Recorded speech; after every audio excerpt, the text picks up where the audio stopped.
బిడ్డైనా కొడుకైనా ఎవరైనా అంతే పార్టీని ధిక్కరిస్తే సస్పెండ్ చేయవలసిందే. సెకండ్ ఆప్షన్ లేదు. కేసీఆర్ అంటే మీకు తెలియదు, ఆయన ఒక పెద్ద పెద్ద ఇది యుగ పురుషుడు భారతదేశంలోనే.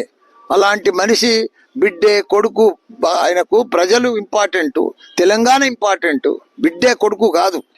కాబట్టి ఆయన దేనికైనా తెగిస్తాడు. అలాంటి మనిషి మనకు దొరకడమే, కేసీఆర్ లాంటి దొరకడమే మన అదృష్టం. అరే కాళేశ్వరం లేదు ఏం లేదయా, నువ్వు 3 లక్షల మెట్రిక్ టన్నుల ధాన్యం పండించిన ఘనత కేసీఆర్ దయా. వీళ్ళేంది అంతా 3D సినిమా లెక్క డ్రామాలు ఆడుకుంటా కాళేశ్వరం అని కూలిపోయిందని అదని, ఇదంతా బక్వాసయా. ఏందది కేసీఆర్ అంటే? ఓ చరిత్ర, ఒక హిస్టరీ. భారతదేశంలో తెలంగాణలో ఒక ఆదర్శ రాష్ట్రంగా తీసుకుపోయిండు. ప్రపంచం అంతా ఎదురు చూసింది కేటీఆర్ కోసం, కేసీఆర్ కోసం.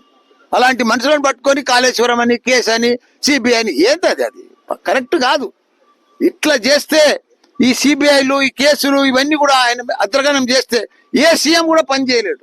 అంత గొప్ప సీఎంను పట్టుకొని ప్రపంచంలోనే ఎత్తైన ప్రాజెక్టు, లిఫ్ట్ ఇరిగేషన్ ప్రాజెక్టు కడితే దాంట్లో ఒక రెండు పిల్లలు పోతే కుంగిపోతే ఉంటున్నా. ఇంత పెద్ద వర్షాలకు ఎట్లుంది అది? కాళేశ్వరం కుంగిపోయిందా, కూలిపోయిందా?